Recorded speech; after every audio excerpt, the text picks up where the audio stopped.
Pagkatapos nating mai-post yung patungkol sa Prince Edward Island, ay marami ang nag-signify o marami ang nagka-interest sa islang ito.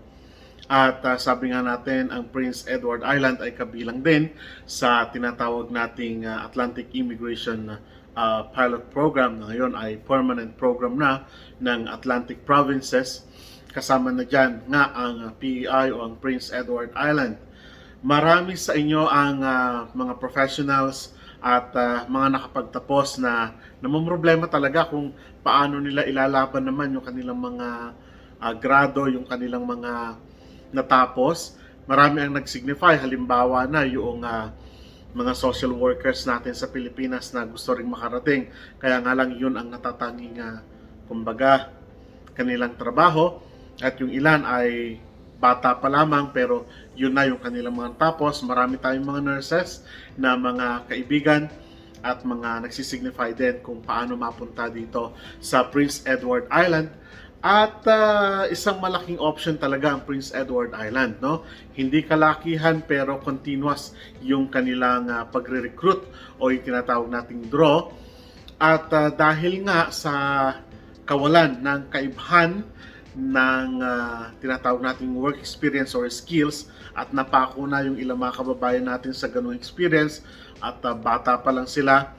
Halimbawa na yung isa ay nasa 30 years old at masasabi natin yung mga ganung edad sa tinatawag nating comprehensive ranking system ng Canada ay ideal, sapagkat yun ang natatanging gusto nila na makarating dito. Hindi naman sa natatangi, kundi kumbaga binibigyan tsansa yung mga ganung edad kasi. So, sir, Kuya Rod, paano yan? 50 years old na ako. Well, malalaman nyo po kung ma-qualified pa ba tayo sa pamamagitan ng comprehensive ranking system ng Prince Edward Island. At may tanong pa nga sa akin, pwede ba mapunta ng Prince Edward Island kahit na wala akong employer? Yan ang sasagutin natin. Isa pang tanong ng ating kababayan ay kung halimbawa po ba meron akong employer at ganito yung aking pinapasok, masasama po kaya ako sa draw ng express entry? So yun yung ating mga sasagutin mamaya, no? At yung iba pang concern natin, gaano daw ba sila kadalas na nagre-recruit o nagdo-draw ng kanilang mga kumbaga gustong kunin dito sa Canada batay sa Prince Edward Island, batay sa comprehensive ranking system. So yun ang ating pag-uusapan, at sana ay enough ito na pagpapaliw. Alam ko na hindi ito enough, kundi at least magkaroon kayo ng idea na ganoon yung ranking system ng Prince Edward Island. At sasabi natin na medyo kung nasa ganitong in-demand profession ka at nandun ka sa ganung skills, kumbaga na hinahanap ng Prince Edward Island, ay baka pwedeng masungkit mo yung draw. Although marami o malaki yung kompetisyon sa Prince Edward Island, sapagkat masasabi natin na easy pathway din talaga ito. Kaya lang sa dami, wag din tayo umasa masyado na ito na ang kumbaga best shot ko. Wag tayong mawawalan ng pag-asa. Ang sinasabi ko dito, wag tayong mawawalan ng pag-asa kung hindi man tayo nakuha sa mga draw na yon. Patuloy tayo na kumbaga mangarap, palakasin yung ating CRS. Yung kasi sinasabi ko ito kasi yung ibang kababayan natin ang sinasabi nila na wala yan. Tagal ko na nag-a-apply, hindi pa ako nakakahanap kasi early childhood educator ako. Kumbaga social worker ako. Nasa fire department ako, hindi ako makahanap ng ganyan. So, yun yung mga ganun, na kumbaga, ito yung sana yung magbigay ng kalinawan ng kaisipan natin na sa mga ganitong profesyon, lalong-lalo na kapag in-demand yung trabaho mo, ay may pag-asa. At masasabi natin na hindi sinasara ng Canada yung kanyang pintuan sa mga gayong profesyon. So, ano pang hinihintay natin?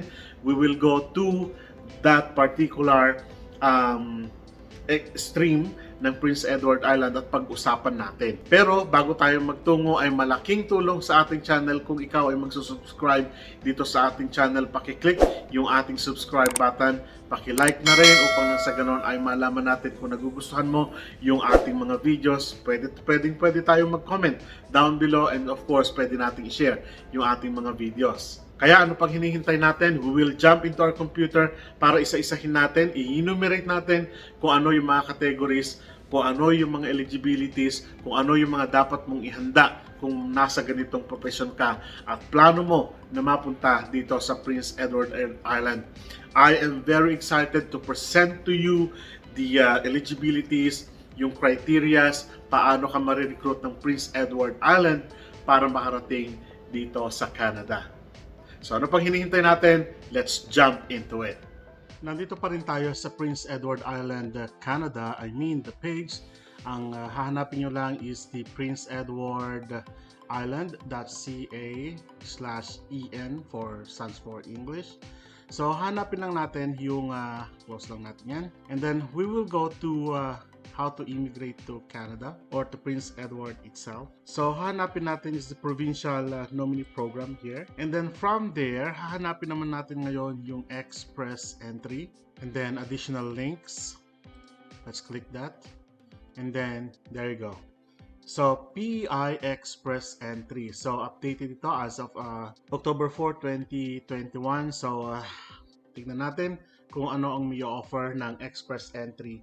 I am excited to present to you this stream or substream ng Provincial Nominee Program ng Prince Edward Island because you have the option to find an employer, o kung halimbawa naman ay wala o hindi kayo makahanap ng mga employer, pwede naman kayong mag-direct. Nga lang sabi natin through express entry. And when we say express entry, inuunahan ko na kayo, kailangan ay may mataas kayong score pagdating sa stream na ito, no? Okay, let's go ahead sa stream na ito.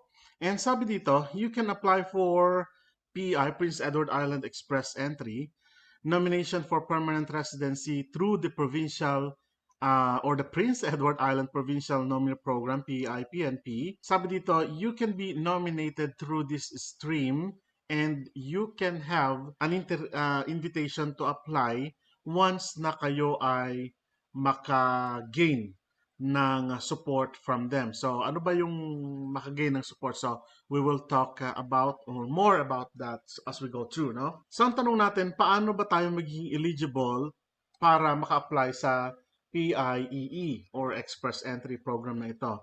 Number one, kailangan, sabi dito, kailangan ma-meet natin ng requirements lahat, at least one of the Federal Economic Immigration Programs, of course, ng Federal Government of Canada, sa pamagitan ng Federal Skilled Worker Program, Federal Skilled Trades Program, or Canadian Experience Class. Pag sinabi nating Federal Skilled Worker Program, this is an invitation from outside Canada. Ibig sabihin na kailangan ma-meet mo lahat ng mga requirements under this stream or pathway from the federal government of Canada. Halimbawa, meron kang occupation mo ay in demand dito sa PEI. Therefore, you can apply for this as long as you meet the CRS na ipipresent ninyo, of course, sa application ninyo. And the next one is Federal Skilled Trades Program. Pwede rin ito. And the next one, kung halimbawa naman nandito na kayo sa Canada and you want to extend your work permit at gusto mo na kung halimbawa ay maging permanent ng tuluyan dito sa Canada, you can use this stream, the Canadian Experience Class, lalong-lalo na sabi natin kung in-demand job or occupation yung ina-applyan ninyo under the PEI Express Entry. And another one, create a Federal Express Entry profile and be placed in the pool of candidates. You can create profile through IRCC.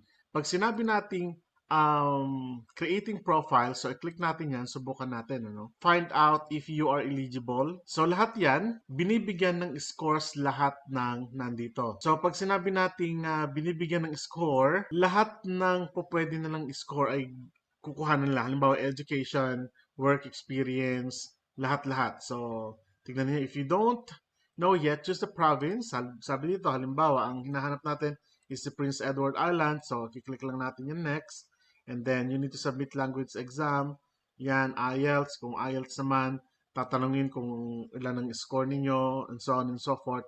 And then, dito pa lamang sa tinatawag nating assessment na ito, malalaman mo na kung ikaw ay qualified ba o hindi.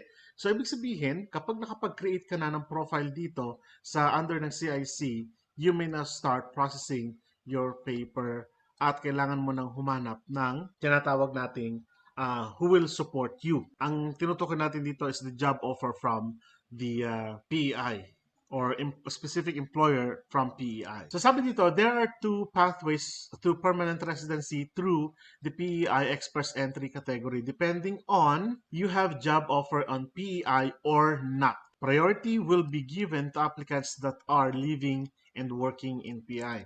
Huwag kayong mag-alala dito dahil always na nagkukulang ang mga trabahador dito sa Canada. So therefore, may tsansa pa rin talaga. Ngayon, ang kinasisiya ko dito, sabi dito, or not. Or not. Uulitin ko, or not. Therefore, hindi mo kailangan ng job offer para mapunta dito sa Prince Edward Island.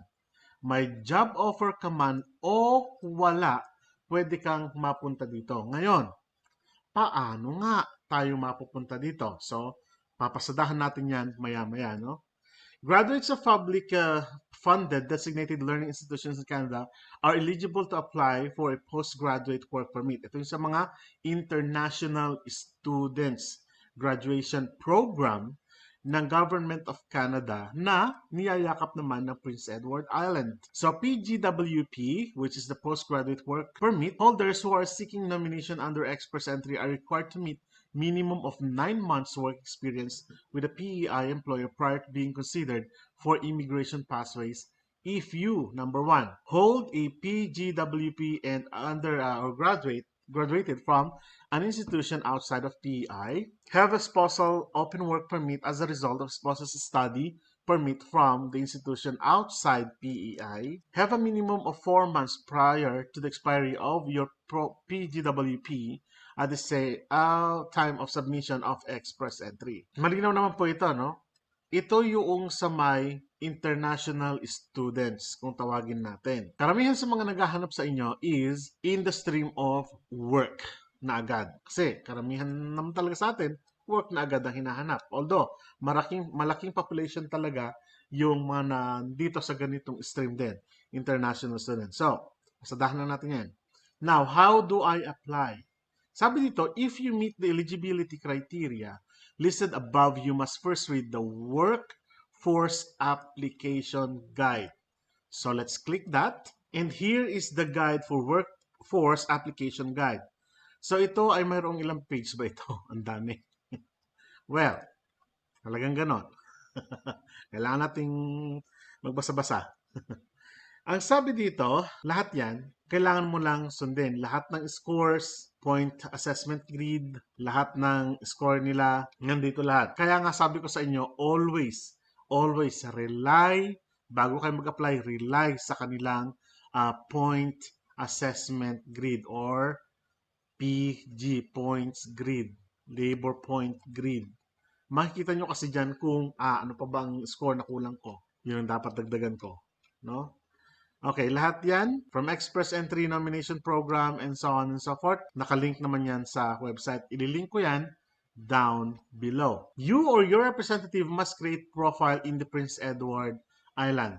So ito Okay, let's click that. Okay, submit your expression of interest profile. Ulitin ko, do not submit kung wala pa kayong job offer. Kung wala naman kayong job offer, you may do so under Express Entry. Now, sabi ko sa Express Entry, kailangan at least man lang ma-meet ninyo yung minimum score ng Express Entry here in Prince Edward Island. Bakit mahalaga yon? Kasi lower than the score ay hindi nila tinatanggap. Ulitin ko po, lower than the minimum score ay hindi nila tinatanggap. So, ibig sabihin, dapat ay taasan yung score ninyo para makapag-proceed kayo into express entry. So una, ang sabi dito, kailangan simple lang yan, kung wala ka pang account, create an account. Kung may account ka na, log into your account. Ganun lang kasimple yun. And you must provide honest information. Ano? Now, let's go back to this page. Kuya, ano na ngayon pagkatapos ko makapag-create? Once your account has been verified, you will be able to proceed to complete your profile. Applicants can only have one active profile at any one time. Isa lang para hindi malito yung computer. Pag nalito yung computer, i-delete ka. Bahala ka dyan. Joke lang po yan, pero totoo yan. Okay, your profile will remain active for a period of 6 months. You must ensure information provided in profile is accurate and verifiable. If your situation changes prior being to apply, you may update your profile. Ano ibig sabihin ng accurate and verifiable? Ibig sabihin, halimbawa, kung dalawa yung anak mo, dalawa talaga yung anak mo. Kung may anak ka sa labas, ibig sabihin ay dapat accurate. Kung halimbawa divorce, wala palang divorce sa Pilipinas. Kung halimbawa annulled ka, kailangan ipakita mo na annulled ka. Kung halimbawa naman ay may asawa ka pero hiwalay ka lang, married pa rin kayo, no? Ibig sabihin ay kasama pa rin siya sa application mo kasi sa mata ng batas, mag-asawa pa rin kayo. Verifiable. Pag sinabi natin verifiable, this talks about your documents. Your documents should be verifiable. If they ask you to submit a transcript of record from your university, therefore you have to be verified using the transcript of record from the university or yung mga nakatago na sa'yo. Birth certificate, halimbawa, kailangan hindi active, kailangan accurate. Pag sinabi natin accurate, names, birth date, and so on, nanay mo, tatay mo, na talagang may birth date, may birth certificate ka. O kaya naman, halimbawa, passport. Yung passport mo hindi gawang rekto, no? Yung diploma mo hindi dapat gawang rekto, no? And most of all, yung work experience mo ay dapat mayroon kang ebidensya, verifiable. Mayroon kang certificate of employment. Yan lang isa sa mga hinahanap nila. So sabi dito, if your situation changes prior to being invited to apply, you may update your profile. Pwede namang i-update yung profile niya. Halimbawa, nung nag-submit ka, hindi ka pa, halimbawa, nung nag-submit ka ay hindi pa kayo hiwalay, pero nung nakapag-submit ka na ay divorce na kayo, okay, annulled na kayo. So, dapat i-update mo yun, no? And ibigay mo yung mga supporting documents na sinasabi mo doon. You can find additional information on the EOI points grid in the Workforce Application Guide, yung pinag-usapan na natin kanina. So sabi dito, if you are invited to apply, you will receive an email notification that will include your profile or file number instructions for submission of your profile. If you're invited to apply, you must complete forms. Must. Ang ginamit po na word ay must. Kailangan lahat ng kukunin nila NBI clearance, police clearance. Pag sinabi kasi nilang police clearance sa Pilipinas, it's NBI, no? NBI clearance. Hindi yung police clearance na galing sa munisipyo. Hindi nila tinatanggap yun. It's NBI. National Bureau of Investigation Certificate. Halimbawa, yung mga papel ninyo, dapat hindi dinoktor galing sa rekto. Dapat always honest. Your employer must also complete their employer forms. Of course naman, no? So sabi dito, expression of interest is not an application itself, but an indication of your interest in being considered to apply in the PEA workforce category. So, ibig sabihin, hindi pa talaga yan yung application process. That is only to verify na ikaw nga ay o na-meet mo yung category under Express Entry Provincial Nominee Program ng Prince Edward Island. Now, who is not or are not eligible to apply? Number one, of course, if you are currently in Canada and you must be here legally. Siyempre, hindi ka na pwede dyan kasi nandito ka na, di ba? This means that if you are in Canada on a study permit and you are not studying, you are not eligible to apply. Dapat kapag nag-aaral, nag-aaral talaga. Do I have to pay a fee? Yes. You have to pay 300 Canadian dollars. Sir, kuya, saan ako magbabayad? Remember, nag-apply kayo o gumawa kayo o gagawa kayo ng account ninyo sa under PEI, doon kayo magbabayad sa government of Prince Edward Island, not kung sino-sino lang, no? At kung saan-saan. So, we accept MasterCard, Visa, MasterCard Debit, and Visa Debit. Yun ang form ng kanilang payment. Eh, Kuya, cash. Hindi pwede kasi hindi sinabi. Okay, what forms do I need to fill out? Okay, ito yung mga form na fill upan ninyo. Itong PI Workforce User Representative, ang ibig sabihin lang nito, if applicable ha, kung gumamit kayo ng mga consultant, immigration lawyer, o kaya naman ng mga recruitment agencies, ito yung fill upan ninyo. No? And of course, your employer must complete the following form. Ito yung job offer form. So let's open that one. So aside from sa job offer na ibibigay sa iyo or invitation sa inyo ng employer mo, ito ay dapat makita rin o dapat fill upan ng employer mo at makita sa application mo din na totoo nga nag-exist yung business at totoo nga na ikaw ay ini-invite for or to work. So naka-indicate na lang dyan benefits, lahat ng bonuses, education requirements, authorization position, language, and so on, so forth language. Lahat yan ay fill upan mo yan, no? I mean ng employer, no? Kaya nga employer job offer form. So ito yung matatanggap nyo dapat. Okay, do I have to use an immigration consultant or a lawyer? Hindi naman nire-require ng government of ng Canada o ng PEI itself. Pwede kang gumamit. Nasa sa iyo kung gusto mong magbayad ng consultant o kaya naman ng immigration lawyer, why not? Diba? Kung mas mapapadali para sa iyo, go for it. Kung hindi naman kailangan, huwag na. So, yun lang ang ibig sabihin nun. So, what happens after I am nominated? So, na-nominate ka na, no? Ibig sabihin, meron ka ng job offer letter, nagpasok ka ng papel mo sa pool ng PEI at nabunot yung pangalan mo. Nabunot ha, yung term. Dahil mataas ang score mo. So, ano na ang susunod? So, sabi dito, if you are selected by nomination by PEI, you must then accept the nomination through My CIC account online. So, ibig sabihin, mayroon ka ng number doon or CIC number, no? Parang WPW ang start ng code. After you are invited to apply by IRCC, you must submit an electronic application for permanent residency with all supporting documents and fees through your My CIC account. Dito yung sa GC Key account. Wow! Ibig sabihin, you are applying na for a permanent residency agad-agad. Therefore, pagpunta mo dito, you are a permanent resident na ng Canada. Congratulations! If there are changes in your circumstances as family status, employment contact information, etc., you must notify the Office of Immigration immediately. So halimbawa, single ka and then nag-asawa ka bigla, gusto mong isama yung family mo. So ibig sabihin ay i-update mo yung status mo, no? Huwag kang lalabas ng Pilipinas na hindi na i-update yung iyong papel. O kaya naman, talagang flight mo na, contact them, communicate with them. I-notify, gawa ka ng letter, i-update mo doon na ikaw ay from single to married, parang ganun, para iwas issue. So, para hindi ka maging inadmissible dito sa Canada. Kasi sasabihin nila, nagsisinungaling to, pauwiin ka. No? So, ayaw nating mangyari yan. So, sabi dito, you are required to work with one employer until you receive your permanent residency status. Of course naman. So, ibig sabihin,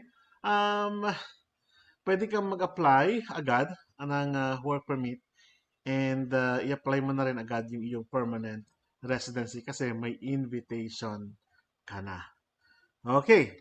So, ganun lang kabilis yung application natin pagdating sa tinatawag nating Prince Edward Island Express Entry through or under ng Provincial Nominee Immigrant Program o ng PNP. Ngayon, ang tanong mo, Kuya Rod, saan ba kami maghahanap ng trabaho dyan sa Prince Edward Island? Yan na naman ang tanong natin, ano? So, we will go to Work PEI. So, nakalink din dyan sa ating sa description, yung Work PEI.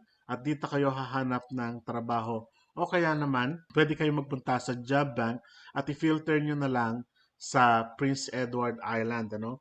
Yung province or location kung tawagin natin. So sa kasalukuyan, merong 547 jobs available dito sa may Prince Edward Island. Pero sabi natin, mas mapapalawak pa yan kung maghahanap pa kayo sa job bank. Kuya Rod, tatanungin nyo, legit ba ang PEI, ang job posting site ng PEI?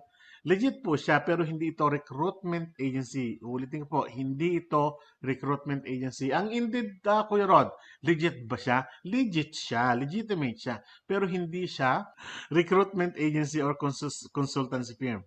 Mga job posting sites po ito. Ulitin ko po, yung mga provincial job sites po natin, halimbawa nito, Work PEI, Jobbank, Indeed.com, Monster.com, SAS Jobs, Alberta Ellis, lahat po yun ay job posting sites lang ng mga naghahanap ng trabaho at naghahanap ng mga tao papunta dito sa Canada. Iba po ang employer at iba ang consultant. Nakuha po sana natin yun. Ano? So dito kayo maghahanap ng trabaho sa may Work PI, job postings, at hanapin niyo kung saan kayo po pwede dito. No? So ulitin ko, mayroon tayong 547 as of now na mga trabaho. So sa inyong paghahanap at paglalakad ng papel, sa pamagitan ng Express Entry PEI, good luck and God bless at sana mabunot inyong pangalan sa entry na ito. Batay sa nabanggit natin kanina, no, every month ay halos nagbibigay sila ng result o ng draw kung sino yung mga ini-invite nila na mag-apply into permanent residency basta na meet yung tinatawag nating CRS eligibility from the federal government of Canada and of course kung sino yung mga nagbigay ng kanila ng expression of interest sa kanilang poll. So ibig sabihin kapag na-meet mo at least ma-meet mo yung score doon sa CRS point grid system nila, sana nakuha mo yon. Dapat taasan mo yung IELTS mo, yung English exams mo, transcripts mo, work experience mo, taasan mo yon upang nang sa ganun ay makarating ka at mapasama sa draw na mapupunta dito sa Prince Edward Island. Sana ay nalinawan kayo sa ating pag-uusap dito sa Express Entry under ng Provincial Nomination Program ng Prince Edward Island. Mayroon ka mang job offer letter o wala, ito nakakatuwa dito. Kahit wala kang job offer letter, basta hindi man yung trabaho mo, they will invite you. So, ano pang hinihintay ninyo? Prepare yourself, prepare your documents, lahat-lahat na upang nang sa ganon ay masama ka sa draw, sa mga susunod na draw. Ilang buwan lang hihintayin nyo sa pag-draw, sabi ko nga, almost every month ay nagdo-draw sila o pumipili sila ng mga tao. Kung hindi kayo napili, sige lang, hintay lang, pasok lang ng papel, pasok lang ng mga credentials. Lalong-lalo na kung alam ninyo na karapat-dapat kayo sa posisyon na yon o sa trabaho na yon. So muli, maraming salamat sa inyo at kita-kita tayo sa mga susunod na vlog. Paalam!